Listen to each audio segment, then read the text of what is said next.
Hello' বন্ধুসকল, আজি আহিছোঁ আমি মোৰ লগত আছে আমাৰ ভিন্দু আৰু এইফালে আছে কিয় কোৱা আকৌ। নমস্কাৰ নমস্কাৰ নমস্কাৰ নমস্কাৰ।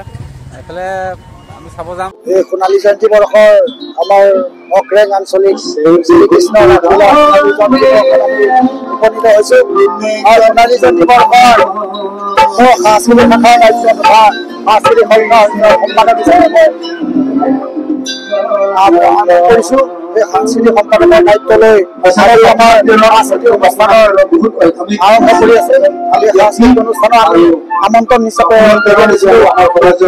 ৰোহিত সিনহা তেখেতৰ গীত শৰাই সকলো ৰাইজে তেখেতৰ গীত শৰাই আগ্ৰহেৰে আজি সোণালী জয়ন্তী বৰ্ষ চতুৰ্থ দিনৰ কাৰ্যসূচীত আজি অন্তিমটো কাৰ্যসূচী। এই অন্তিমটো দিনৰ কাৰ্যসূচীত আমাৰ বৰ্তমান স্থানীয় শিল্পী মাননীয় ভৱেন ইংলেণ্ড ডাঙৰীয়াই গীত পৰিৱেশন কৰি আছে। ইয়াৰ খন্তেক পিছতেই আমি আমন্ত্ৰিত কৰি আনিম অসমৰ জনপ্ৰিয় সংগীত শিল্পী ৰোহিত সোণোৱালদেৱ আহি উপস্থিত হ'ব। সমূহ ৰাইজে ৰোহিত সোণোৱালৰ সংগীত অনুষ্ঠান উপভোগ কৰিব বুলি আশা ৰাখিলোঁ। ধন্যবাদ।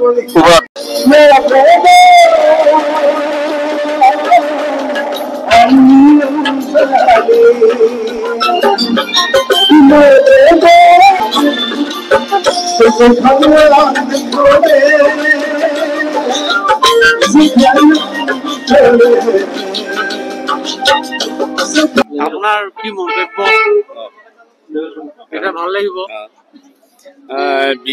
আজি অক্ৰেং দীঘল পানী ৰাস বুলি ক'লেতো অকল মই পোনপ্ৰথমেতো মই অক্ৰেং বাসিন্দা ৰাইজক মই ধন্যবাদ দিব লাগিব যে আমাৰ কলা সংস্কৃতিৰ অসমীয়াৰ এইটোৰ কাৰণে যথেষ্ট অকল কাৰ্বি বুলিতো নহয়, বড়ো বুলিতো নহয়, অসমীয়া বিভিন্ন জনজাতি জনগোষ্ঠী সকলোৰ এই পৰম্পৰাটোৰ আজিৰ মই আৰ্থিকভাৱে কিবা এটা সহায় কৰিছে, এইটো ডাঙৰ কথা নহয়। কিন্তু যিসকলে কলা সংস্কৃতি কলা সংস্কৃতি ভাল পোৱাৰ সকলে যে আমাৰ অসমীয়া জাতিটো জীয়াই থাকিবৰ আমিও বিচাৰিছো। আৰু মোৰ ফালৰ পৰাতো আজি ৰাইজৰ ওচৰত আছে, ৰাইজে মৰম কৰিছে, ৰাইজে শক্তি দিছে। যিমান যি পাৰো মোৰ চেষ্টা কৰিম। অকল আজি সোণালী জয়ন্তী বুলিতো নহয়, আহিবলগীয়া দিনত মোৰ চেষ্টা থাকিব। আজি আমাৰ ৰাস আমাৰ পৰম্পৰা, এই পৰম্পৰাটোৰ আমি সকলোৰ সদায় বছৰ আমি সফল কৰিবৰ কাৰণে মোৰ সহায় সুযোগ থাকিব। ধন্যবাদ আপোনাৰ অশেষ ধন্যবাদ থাকিলে। মন্তব্য দিয়ক, ৰাসখনৰ বিষয়ে কেনেকুৱা পালে বা এই হ'বলগীয়া অনুষ্ঠানটো মানে যিসকল আহিছে কলা কৌশলী মানে সদূৰ গুৱাহাটীৰ পৰা, সেইসকলে এই ইয়াত কেনেকে সুযোগ পালে বা আপোনালোকে কেনেকে মানে কণ্টেক্ট কৰি আনিলে যে আমাৰ ইয়াৰ ৰাইজৰ মনোৰঞ্জনৰ কাৰণে, তাৰ কাৰণে দুই এখনমান কওক। তাৰমানে এই অক্ৰেং দীঘল পানী যিটো ৰাস, এই ৰাসৰ এটা সুকীয়া তাৎপৰ্য আছে। তাৎপৰ্য এইটো কাৰণেই তাৰমানে বিভিন্ন জনগোষ্ঠীৰ সমন্বয়ৰ এইটো এটা স্থল হয়। আৰু সমন্বয় স্থলত ইমান এটা সম্প্ৰীতিৰ এটা যিটো মানে বাৰ্তা আমি প্ৰেৰণ কৰিছো, আৰু এই বাৰ্তাটো ভাবিব নোৱাৰাকে মানে প্ৰত্যেকজন মানুহৰ শিৰে শিৰে লাগি আছে। আৰু এইটো যিটো অক্ৰেং দীঘল পানী ৰাস ঐতিহ্যমণ্ডিত আজি আপোনাৰ 50 বছৰ পাৰ কৰিছে।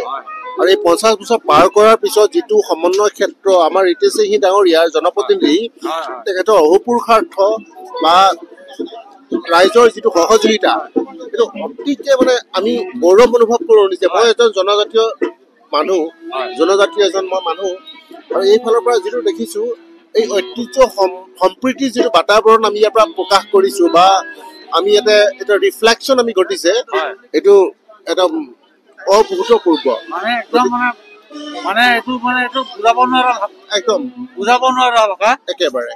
কিন্তু আমি এইটোৰ পৰা আৰু এটা কথা বুজি পাইছো যে দাদাই আছে কাৰণে মানে সকলো মানে কিবা এটা হ'ব কষ্ট পাম তেখেত আমাৰ নমাটি সমষ্টি জনপ্ৰতিনিধি আৰু যিকোনো ক্ষেত্ৰত তেখেতে প্ৰত্যেকটো সমাজত প্ৰত্যেকটো মঠ মন্দিৰ আদি কৰি গোটেই জনজাতি জনগোষ্ঠীৰ লগত এই সমন্বয় এটা বাৰ্তা তেওঁ কঢ়িয়াই লৈ ফুৰে সদায় ৰীতা সিংহী মোৰ এজন বন্ধু তথাপি তেখেতৰ যিটো মানে তেওঁৰ অহুপুৰুষাৰ্থ তেখেতৰ সেইটো আমি স্বীকাৰ কৰো আৰু সেইকাৰণে মানে আমি ভাল পাওঁ আৰু এনেকে সমন্বয় যাতে বাৰ্তা আমি কঢ়িয়াই লৈ ফুৰিব পাৰো আমাৰ জাতি জনগোষ্ঠীৰ মাজত সমন্বয় যাতে আমাৰ বৃদ্ধি হয় কাৰ্বি আংলং বৃহত্তৰ কাৰ্বি আংলং গঢ়াৰ আমাৰ যিটো সপোন আৰু ৰীতা সিংহেও এই সপোন দেখিছে আৰু এই ক্ষেত্ৰত যাতে আমি আগবাঢ়ি যাব পাৰো আপোনালোকৰ সহযোগিতা কাম কৰোঁ যাতে এই ক্ষেত্ৰত অগ্ৰণী ভূমিকা আপোনালোকে পালন কৰে আমি আশা কৰিম এইখিনি ধন্যবাদ থেংক ইউ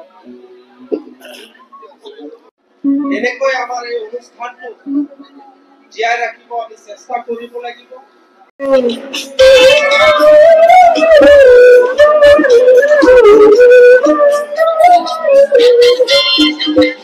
আমন্ত্ৰিত কৰিব আজি সাংস্কৃতিক সন্ধিয়াৰ মুখ্য আকৰ্ষণ ৰোহিত শৰ্মা তেখেতক আমি সম্বৰ্ধনা কৰিব বিচাৰিছোঁ তেখেতক সম্বৰ্ধনা কৰিব আমাৰ এই শ্ৰী শ্ৰীকৃষ্ণ ৰামলীলা উৎসৱ উদযাপন কমিটিৰ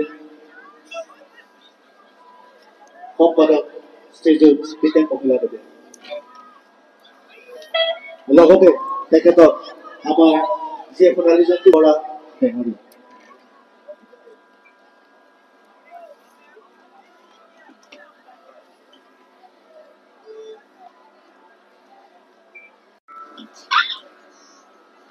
আৰু এই আজি সাংস্কৃতিক সন্ধিয়াৰ যি মঞ্চখন মই ইয়াতে উদ্বোধন কৰিলোঁ সৰ্বপ্ৰথমে মই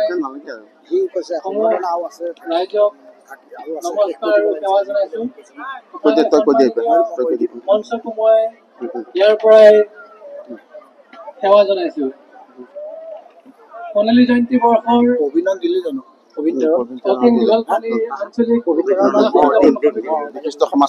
সভাপতি তথা সম্পাদককে প্ৰলুব্ধ কৰি সকলো অঞ্চলবাসীকে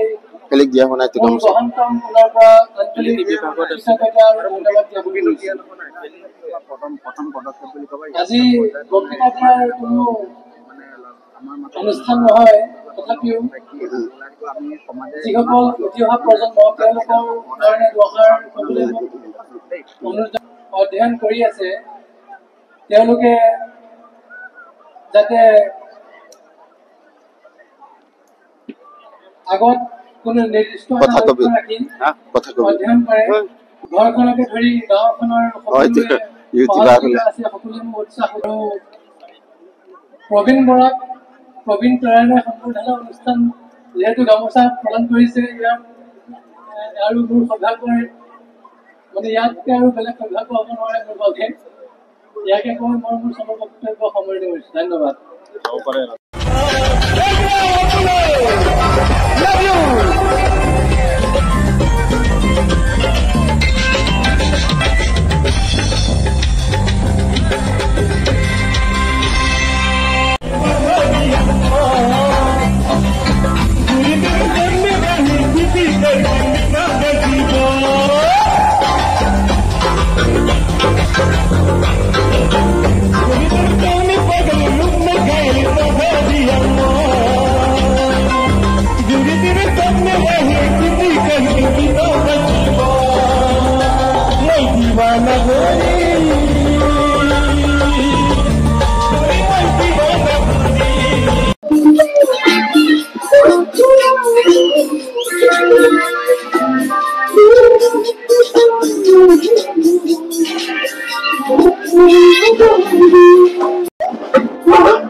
গতিকে এতিয়া 12টা বাজিল আপোনালোকে প্ৰস্তুত আছে আৰু ইমান ঠাণ্ডা হ'ব বুলি মই গম নাপাওঁ ইমান ঠাণ্ডা দিছে কিন্তু আপোনালোকে হাৱা দিলে গাটো গৰম গানটো গালো আৰু গানটো কেনেকুৱা লাগিলে ভালে লাগিছে ভালে লাগিছে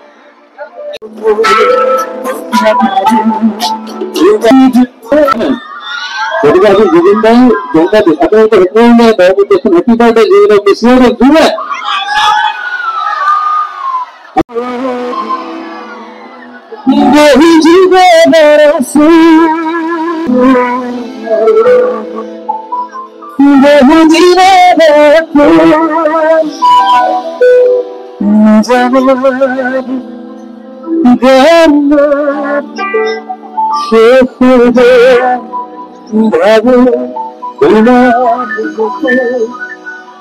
কিন্তু আজি সকলোৱে যদি এবাৰ গাই দিয়ে ভাল পাব একো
এইফালে ঘূৰি ঘূৰি আহি আছো এতিয়া মানুহ তামাম মানুহ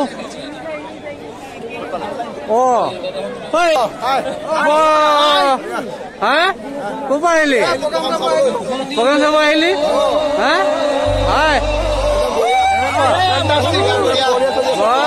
বাপৰে বা তামাম তামাম নিছো আজি আৰু কেনেকুৱা